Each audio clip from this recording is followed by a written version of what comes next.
Namo Vishnupadaya Krishna Pristhaya Bhutale Srimate Bhaktivedanta Swami Niti Namine Namaste Saraswati Devi Gaurvani Pracharine Nirvisheshunyavadi Paschatdesh Tarine Jai Shri Krishna Chaitanya Prabhu Nityananda Shri Advait Gadadhar Shivashadi Gaur Bhaktavinda Ki Jai Hare Krishna Krishna Krishna Hare Hare Hare Ram Ram Ram Hare Hare आनंद लीला मय विग्रहाय दिव्यै छवि सुंदराय तस्मै महाप्रेम रस प्रदाय चैतन्य चंद्राय नमो नमस्ते चैतन्य चंद्राय नमो नमस्ते चैतन्य चंद्राय नमो नमस्ते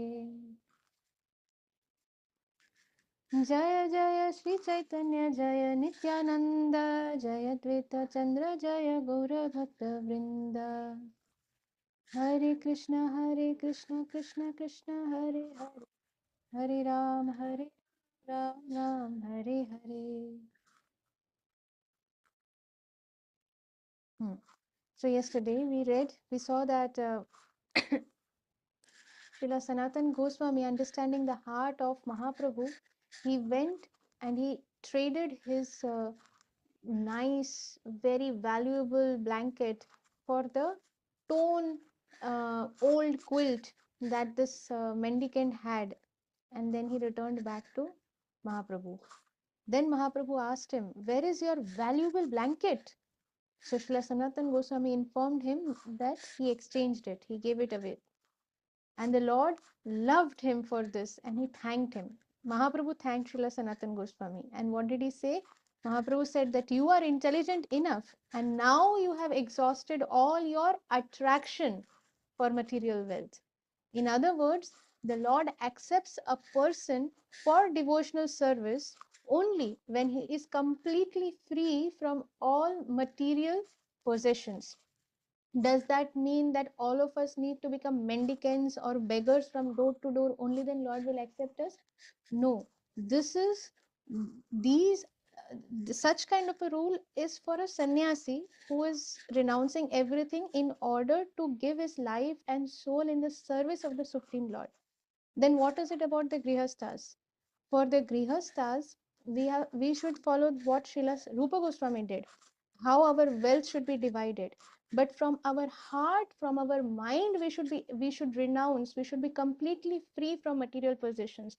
We should not be attracted or attached to material possessions. Obviously, this is not something that can be done overnight. So it is something to practice. Abhyasena tu kaunteya. So everything is a matter of practice. Whenever we have this urge that we need something, or an attraction towards a material possession or any kind of material desire, immediately we should start hitting our mind with a broom and with shoes and remind the mind that be under my control. You don't try to control me. This is how we should train our mind, or we should practice training our mind. The Lord then told Srila Sanatan Goswami, it would not look good for you to be a mendicant and beg from door to door with such a valuable blanket on your body. It is contradictory, and people would look on it with abhorrence. So now Mahaprabhu is saying that if you really beg from door to door as a mendicant while you are possessing such a valuable blanket, then obviously people would look at you with, what is this? This person, he's having such a valuable blanket that even we don't possess. We don't have such a valuable possession, and he's coming to beg. If he sells this blanket, he will get more wealth than what we have. So now Mahaprabhu is telling Srila Sanatan Goswami that it will not look good when you go as a mendicant, you're begging from door to door with such a valuable blanket on your body. So it is contradictory, and people would look suspiciously on you, or will not trust you, will not have that what a sannyasi should. uh, a sannyasi is not supposed to possess such valuable. Then why should he go from door to door to beg or do madhukari? Isn't it? Whatever I'm doing to become free from material attachment is all your mercy, Srila Sanatan Goswami replied.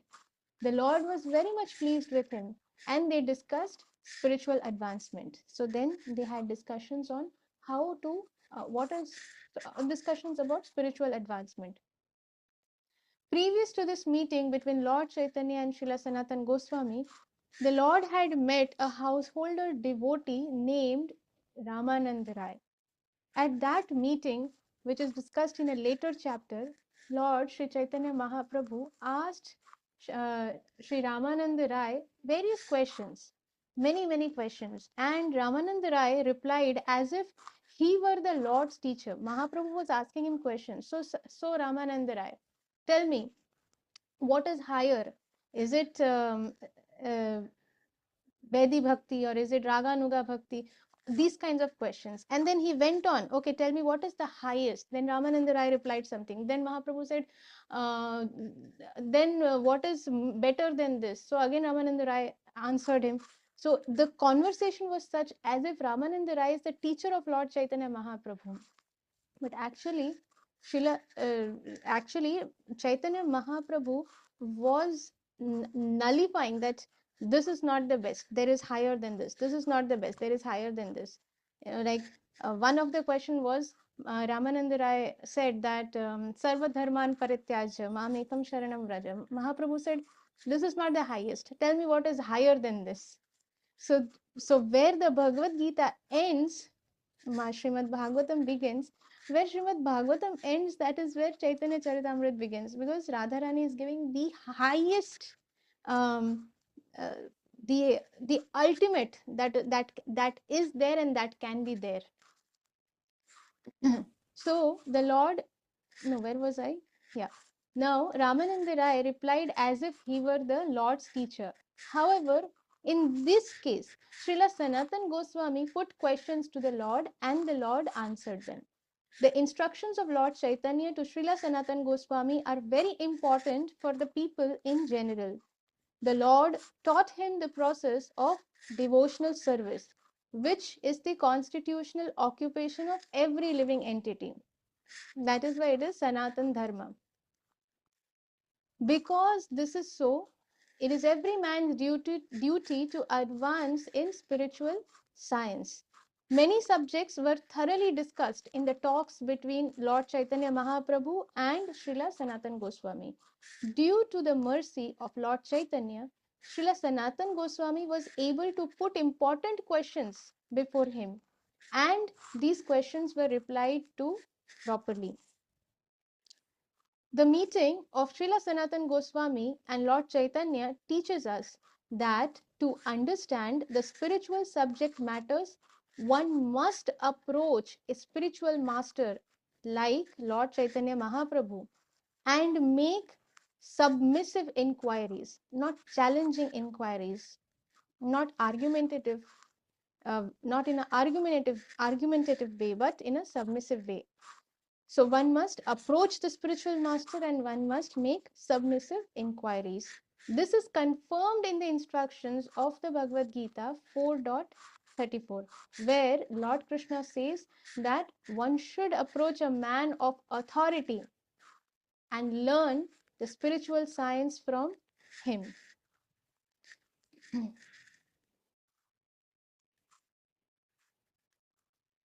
Chapter 3, the teachings of Srila Sanatan Goswami. From the instructions of Lord Chaitanya to Srila Sanatan Goswami, we can understand the science of God as it relates to God's transcendental form, his opulences, his devotional service. Indeed, everything will be explained to Srila Sanatan Goswami by Lord Chaitanya, by Sri, Chaitanya Mahaprabhu himself,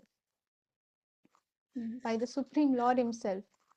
So what can we understand from these instructions? We will be able to understand the science of God. And what does it relate to?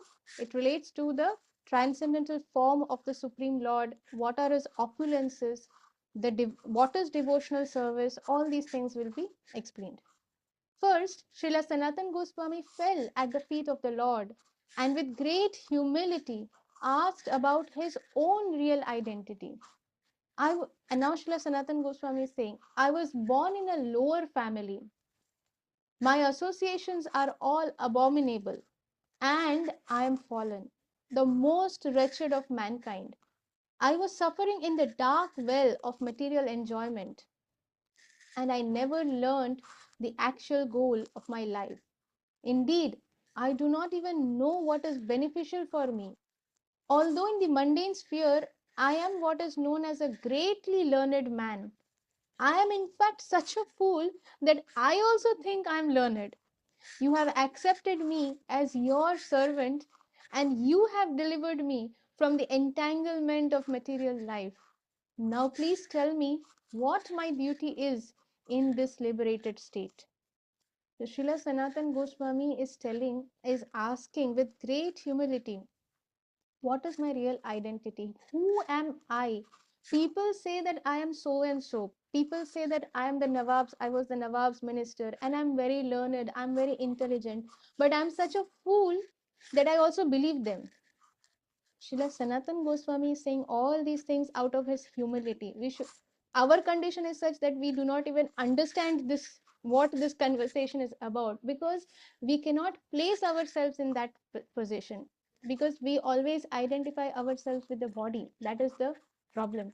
Here, Srila Sanatan Goswami, the first question he's asking is, who am I? I have never asked this question actually. Who am I? What is my position? Because Srila Prabhupada very mercifully answers them in the very beginning of Bhagavad Gita as it is. So here, um, now Mahaprabhu is going to answer these questions.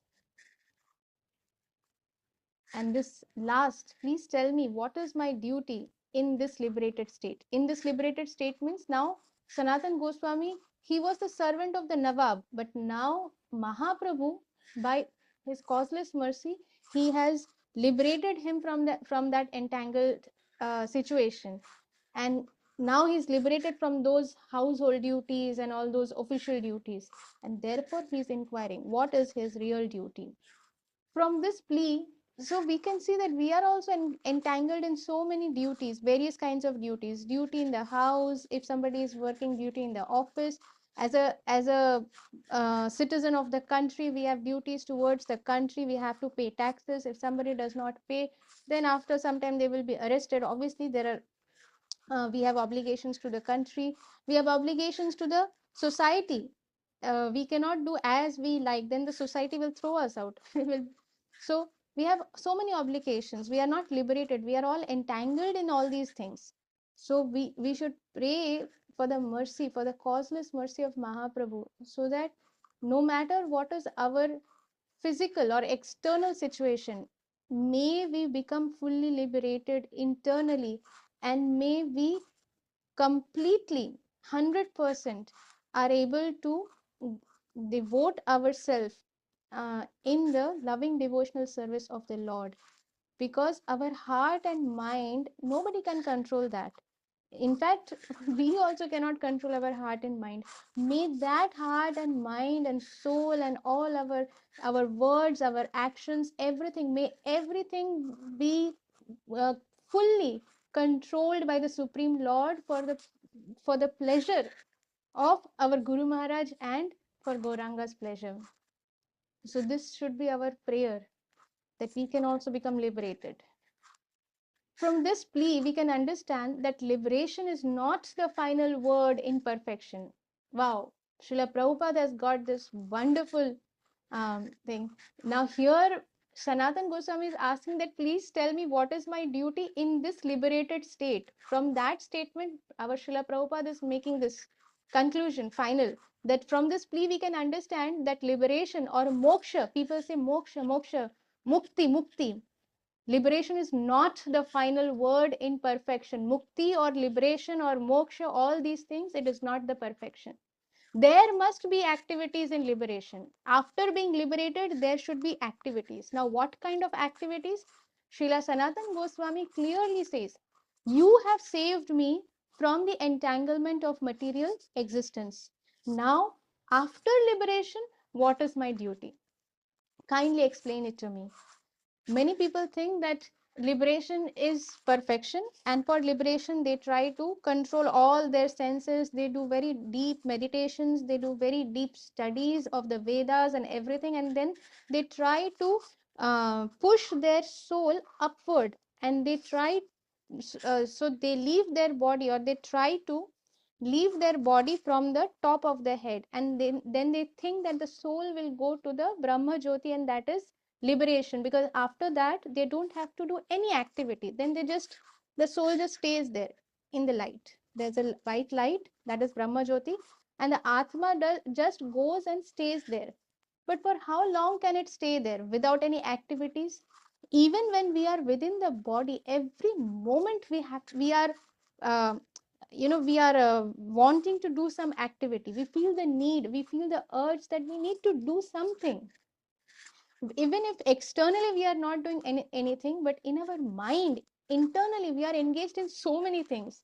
So how is it possible for that soul, for a soul, to not do any activities for eternity? That is not possible. So here this is being explained now. I hope whatever I said it was understandable. So now, after liberation, what is my duty? Kindly explain it to me. Srila Sanatan Goswami further inquired, who am I? Why are the threefold miseries always giving me trouble? Adi Daivik, Adi Bhautik, and Adi Atmik. These threefold miseries, they are always giving me trouble. Why? And finally, please tell me how I can be relieved from this material entanglement. I do not know how to question you about advancement in spiritual life, but I beg that you kindly, mercifully let me know everything I should know. Srila Sanatan Goswami's questions and queries are so much relatable, because even I do not know how to question the spiritual master about advancement in spiritual life. But we should beg the spiritual master to very kindly and mercifully let us know what is our duty, what we should do, and what happens next, and what Mahaprabhu answers. We'll see, Krishna willing, tomorrow. So thank you very much for your kind association. वाञ्छाकल्पतरुभ्यश्च कृपासिन्धुभ्यैव च पतितानां पावनेभ्यो वैष्णवेभ्यो नमो नमः. अनंतकोटि वैष्णव वृंद की जय. श्रील जयपताका गोस्वामी जी महाराज की जय. जगत गुरु श्रील प्रभुपाद की जय. निताई गौर प्रेमानंदे. हरि हरि बोल. हरि हरि बोल.